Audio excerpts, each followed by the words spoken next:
I got a woman, got a head like a rock. If she ever went away, I'd cry around the clock, oh yeah.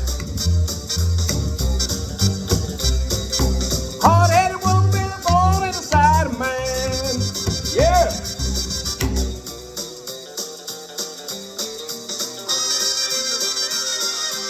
Wrap it up, boys. I ain't got all day.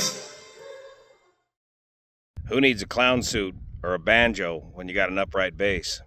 It's Monday, the 7th of July. My name's Juan Brown. You're watching the Blancolirio channel, and this video is brought to you by the folks that sponsor this channel over on Patreon. Thank you for your support. And over the weekend, we had a very successful local Golden Empire Flying Aviation Scholarship fundraiser with the Waco biplane, giving donation rides under the FAR Part 91 exemption, raising over $7,000 for our local aviation scholarship fund.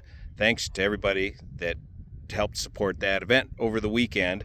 And that event involved giving rides in the Waco here at Nevada County Airport and working with CAL FIRE, as on Friday the 4th of July, it was a bit like whack-a-mole for these guys, as they had several starts going that day. If you watch Zeke Lunder's Lookout channel, you can get the scoop on those fires on Friday.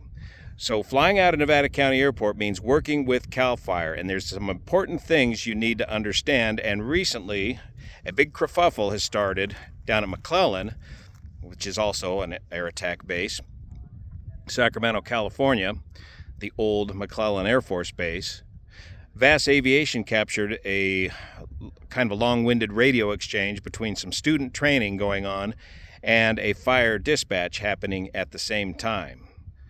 So let's check out some of the details on that and clear up some of the misunderstandings that are going on over that video and about operating near firefighting operations.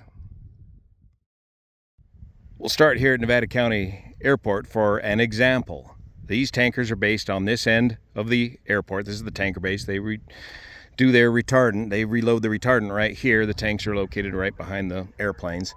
And the tankers and the air attack need to depart on runway 25 and go downhill in that direction for departure. They cannot take off uphill, and in fact it's not recommended in general to not take off uphill towards rising terrain. So that often means you are taking off with a tailwind. You do not always take off into the wind, especially when you get into these mountain airport flying sort of situations. Now, in order to land the tankers, they got to land the opposite direction. So the tankers will be landing on runway 7 uphill, taking advantage of the 2% grade to help slow down the aircraft, and then they'll turn off up here near the tanker base, and that allows them to quickly turn the aircraft in as little as 5 minutes doing a hot reload.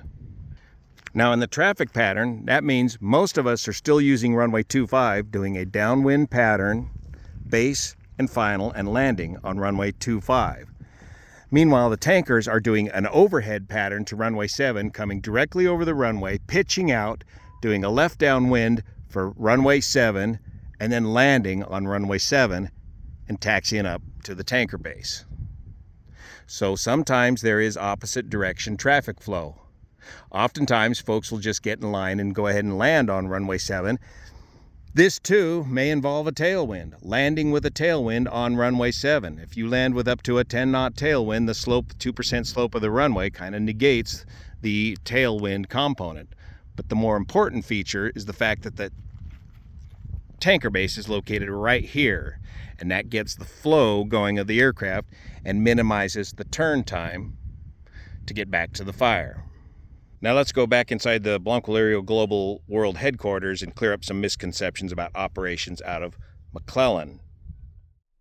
Located just some 38 miles south of us here at Nevada County is McClellan Airfield, just north of Sacramento, and underneath the Class C airspace of Sacramento International, and just north of the Class D airspace from Mather. So normally these days, McClellan is a non-tower airport. Now, later on in fire season, they will eventually get a temporary tower. More on that in a minute. Well, let's talk about that right now. When my friend Stretch Gall here sets up his temporary tower from Tower Tech Solutions, that's when McClellan gets its temporary tower. And he's been doing this for years, and that will turn McClellan into a towered airport and help sort out a lot of these shenanigans in the pattern. But that won't happen until later on in the firefighting year, and in my opinion, can't happen soon enough. At an elevation of nearly sea level, 70 feet, and a runway length of 10,600 feet, this makes McClellan one of the two bases that are home to the largest air tankers in the Cal Fire firefighting fleet and the contract federal air tankers as well. McClellan is also home to the entire Cal Fire firefighting fleet during the winter time when all the aircraft return here to get their annual maintenance done. And it's also home to the new C-130 program of Cal Fire. In the chart supplement, we see that runway 16 is a right-hand traffic pattern and runway 34 is a left-hand traffic pattern, keeping all the traffic on one side of the runway, and that runway 16 in the airport remarks is the calm wind runway. There's also a precision ILS approach to runway 16 that the large air tankers like to use when they come in to land at McClellan. Instead of doing the typical overhead pattern that the C-130s and the S-2s will use, the large air tankers will use this straight-in approach to runway 16. Now, if you get a gold membership to Flight Radar 24, you can get this cool playback feature. And if we go back to July the 4th, where everybody was playing, well, Cal Fire was playing whack-a-mole with all the numerous starts in the area, we can get a look at some of the traffic pattern flows that are typical for McClellan for the firefighting aircraft.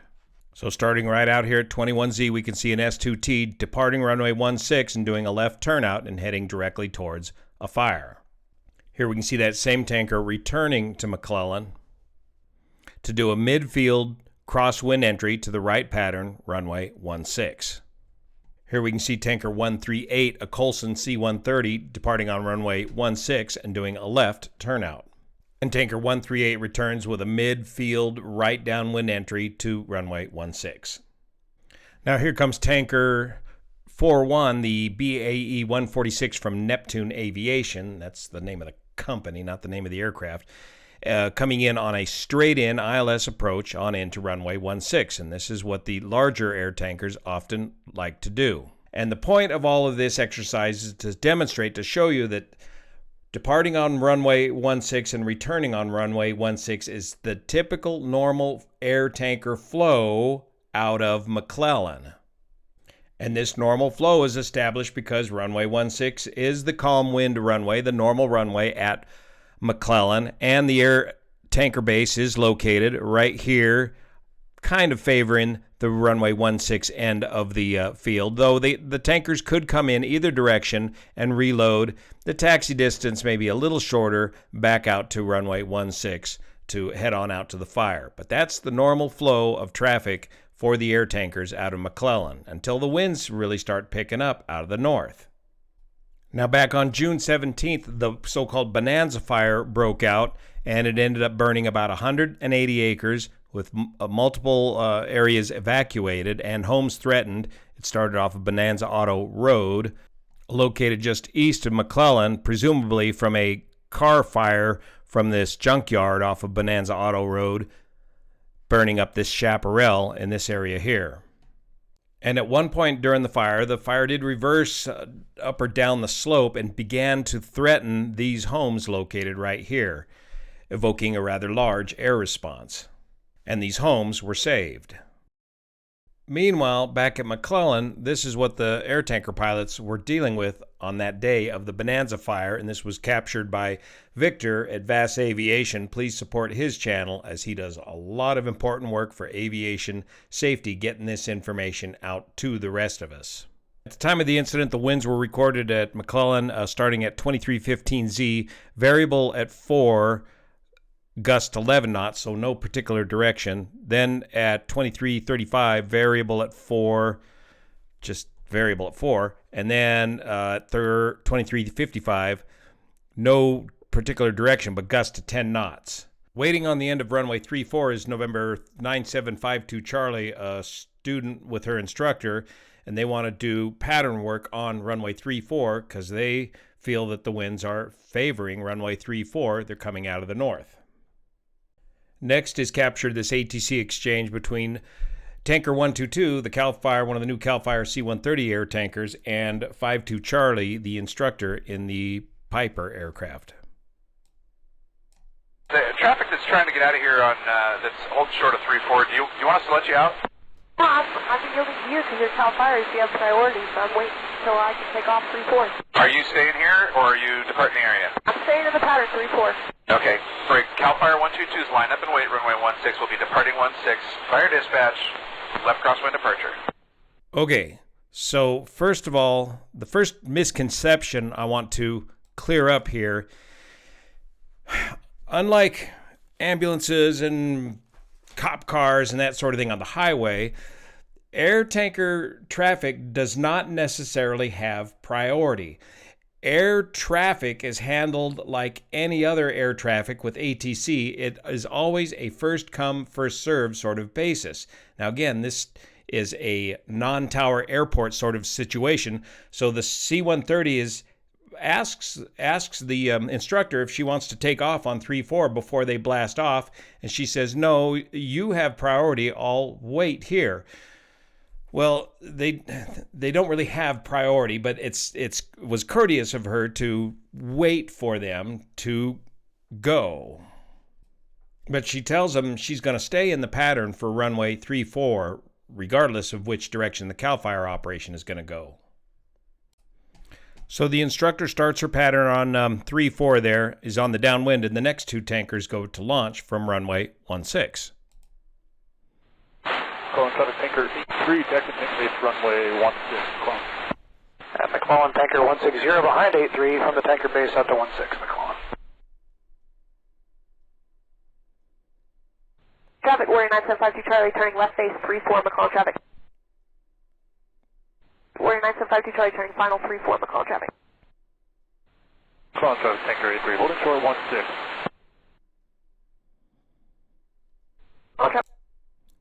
So the tanker is holding short for the instructor and her student doing the touch and go on runway 34. Warrior 9752 Charlie, on the go, runway 34, left go traffic, McClellan traffic. McClellan traffic tanker 83, departing 16, left turn out. McClellan. Warrior 9752 Charlie, left crosswind, runway 34, McClellan traffic. Well, wind traffic 889 Papa Sierra is descending out of 2,800 straight in for runway 34. McClellan traffic. McClellan tanker 160 is holding short for a departure on runway 16. Warrior 9752 Charlie, left downwind 3-4, McClellan traffic. Warrior in the pattern at McClellan. I know the winds are fairly light out of the north, but you're definitely impeding the firefighting aircraft trying to respond to a fire with mandatory evacuations in effect. I'm making room for you, but I'm not landing with a 8-knot tailwind as the winds are reporting on the METAR every once in a while. I'd rather take slight left crosswind and have my headwind to teach students how to land properly in a traffic pattern. Alright, just letting you know what else is happening. I don't think I've been impeding you at all. McClellan traffic tanker 160 is departing runway 16 with a left turn out to the east. McClellan traffic. In fact, I've been giving priority. Okay. And McClellan traffic. Here comes the next air tanker departing on 16, and we've got a citation now wanting to come straight in to runway 34. Citation, it's a 5-mile final for runway 34. We're making a left 360 here. McClellan traffic. So he's just electing to stay out of the way of all of this, the citation. Tanker, are you heading, I'm assuming eastbound on departure? Hey, affirmative, we're rolling. Alright, so we're McClellan traffic 89 Papa Sierra. We're on heading of 310. We're looking for that VFR traffic, and we're going to circle in behind you guys for a left downwind for 34 McClellan traffic. All right, awesome. I appreciate it. I got you in sight. 9752 Charlie, we're extending as much as we can towards the Delta, runway 34, left downwind, McClellan traffic. So she's going to extend south. She's referring to the Delta airspace of Mather Airfield to the south, which is a towered airport. All right, and that tanker's just about to take off, and we'll just follow you, no rush. So here comes Papa Sierra. Here comes Tanker 160. Tanker 160 is one of the large BAE aircraft, this one from the contractor Aeroflight. Warrior 9752 Charlie, turning left base, runway 34. Got the CAL FIRE traffic in sight, McClellan traffic. So she's turning a left base. Tanker 160 is off the departure end of 16 and a left turn to 1000 eastbound. They call it. And the tanker's on his left turnout off of runway 16. McClellan traffic, citation 889 Papa Sierra is entering a 45 left downwind, runway 34, McClellan traffic. Traffic Intel 1-2, we're about 8 miles to the east. We'll be flying over McClellan to join right Intel 16 for full stop McClellan. The Intel aircraft is the King Air aircraft that's the mapping aircraft for CAL FIRE, and he's going to come in for a runway 16 landing. So right now, we got people using both runways, 34 and 16, and they're trying to get everybody to go with the flow on runway 16, but currently the flow was started with the Warrior, the Cherokee, on runway 34. But again, the tanker's normal flow is runway 16. Traffic, Warrior 9752 Charlie, final runway 34, touch and go, got the downwind traffic in sight, McClellan traffic. Traffic in McClellan using 34. Are you okay to switch to run patterns on runway 16? It's tanker 210. No, we're not willing to switch. I'm not going to take an 8-knot tailwind every once in a while. I'm teaching students how to land properly. 9752 Charlie. Where's the citation? We've made it 360, and can we just get in for a quick short approach? You guys are urgent. Traffic Intel 1-2, we're about 5 miles to the east. We'll be joining a left downwind for runway 34 for full stop McClellan. On traffic, citation 889 Papa Sierra left base for runway 34, McClellan traffic. A few moments later. On the way back in, if we can, we had one Warrior in the pattern that was not very accommodating, so if we can, if the pattern permits, switch back to 16, it helped the routing to and from the fire, right of course both ways. Yeah. 9752 Charlie, clear of runway 34 at Foxtrot, McClellan traffic. Okay, so the instructor and her student are done with their touch and goes on 3-4, but we haven't heard the last word from her yet, and that's Tanker 122, the CAL FIRE C-130, that's lobbying to get everybody to go on a runway 16 flow, despite a 3-knot wind. Yeah, the variable 3-knot quartering crosswind, we'll see if we can mitigate that. You realize people's houses are burning out there, and we have specific routing paths that we need to go to and from the fire to mitigate going to and from. Just think about that next time. Clock practice, the full stop Papa. Flying runway 34, make a full stop here, and if everyone switches to the runway 16, we can. We'll contact, no problem. Yeah, no problem. He already got his. He got his landing in on 3-4. It would be wonderful. Appreciate it, sir. I would always accommodate if you guys wanted to, but I wasn't going to land with the tailwind. McClellan traffic, tanker 210, we're holding short of 34. After we take off, we'll switch to 16, everybody. Yay, everybody on the same sheet of music now. Runway 16, stretch gull. We can't get you down here soon enough with that temporary tower. This has been an ongoing problem down here at McClellan with a lot of student training going on. In fact, it's been an ongoing issue with a lot of the CAL FIRE air attack bases as we see this rather explosion in student training going on throughout the state. So no doubt the comment section here exploded on Vass's channel, 1,704 comments, and it really backfired badly for the owners of the small flight school at McClellan. And to their credit, the owner of the flight school did return my phone call, and we had a very interesting call. Now, one of the misconceptions I want to clear up in the comment section is that of a TFR. A lot of the comments are saying they should set up a TFR at the airport. No, that's not what we do. We don't set up a TFR at the airport. If we need to, they set up a TFR out at the fire area.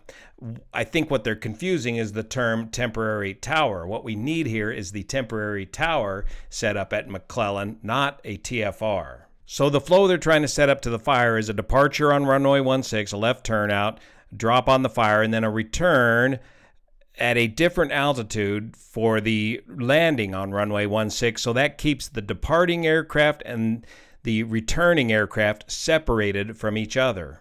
And this is something all of us need to be aware of during firefighting season, is the routes that the tankers are flying to and from the fire, and they're usually beelining it right from the air tanker base. Now, regarding TFRs, temporary flight restriction areas, these usually don't get set up until a fire goes into the second 24-hour burning period, in other words, day 2. Hopefully, the whole objective here of CAL FIRE is to keep small fires small by having these aggressive initial attacks like we saw here on the Bonanza fire. That means they got to get out quickly and get to these fires unimpeded.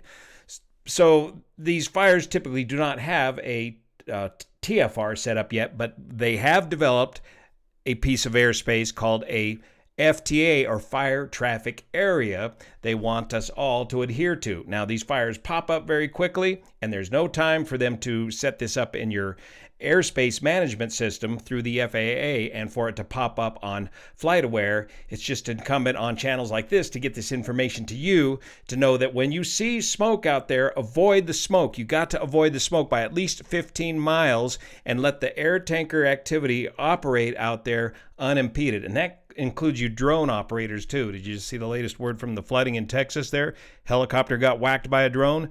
Anyways, this explains the air tanker activity over the fire, the different altitudes that they use, but they want us all to avoid the wildfire smoke by at least 15 miles and from the surface up to 5,000 feet. With over 1,700 comments here on Victor's channel about this incident, things went from bad to worse for this small flight school out of McClellan. This carried over to social media, and the responses from the flight school only made matters worse. And eventually, all of this was scrubbed from the internet. Social media exposure to a small company like this can be darn near devastating. And to their credit, Shane returned my request for a phone call, and we had a very interesting telephone conversation. We kind of knew each other through a mutual local airplane deal up here at Nevada County Airport some years ago. And in this phone call, Shane made it clear that he stood up for his instructor 99% of everything she said and did over there at McClellan that day. And most of what you're hearing from the instructor is coming directly from the owner of the flight school. And Shane wanted to make it clear that in his opinion, it's not his instructor that's causing the problems down there at McClellan. According to Shane, it's the CAL FIRE crews that are being reckless and departing in what he described to be as a tailwind condition there at McClellan against the flow of the traffic pattern. Shane went on to elaborate to me that it was illegal for him to take off in the Cherokee or land in the Cherokee with anything more than a 5-knot tailwind. And I asked him where he got that information. He said the POH, and he says, look at this spaghetti chart. For the takeoff roll, the data only goes up to a 5-knot tailwind, and if there is no more data beyond a 5-knot tailwind, it would be illegal for him or his students to take off or land in anything greater than a 5-knot tailwind. Other Cherokee pilots have noted that there's no data also above a pressure altitude of 7,000 feet, so taking off above a 7,000 foot pressure altitude, would that also be illegal in a PA-28? Shane went on to tell me that it would be illegal for CAL FIRE to do a left-hand turnout off of runway 16 because the pattern at runway 16 is a right-hand pattern. Shane was emphatic on his phone interview that there were no houses threatened during this fire, when there, in fact, were. When confronted with the fact that houses were, in fact, threatened, Shane went on to double down and say he didn't care if houses were threatened by fire, that CAL FIRE should not threaten the safe operation of his flight instructors by departing on runway 16 while they are still doing traffic patterns on 34. Finally, in a bizarre twist towards the end of the phone call, Shane mentioned something about stupid instructors that still teach the concept that pitch controls airspeed. Shane said that the elevator has nothing to do about airspeed. That's when I threw down the gauntlet and said, okay, Shane, we're going to have a spot landing contest here at Kegu. The best 3 average wins the contest. Let's talk about pitch and power, where Shane mentioned that we'll go flying again and he'll teach me how to fly. So that's where we left it with Shane Warner. Something funny is in the water there at Aerosphere Systems, and this relationship between Shane and his flight instructors are a direct result of Shane's ideas and philosophies here as the owner and chief CFI here at Aerosphere Aviation. I know you have a choice in flight training operations as well as in YouTube aviation content. Thank you so much for your support of this channel, especially the folks over on Patreon that make this content possible. See you here.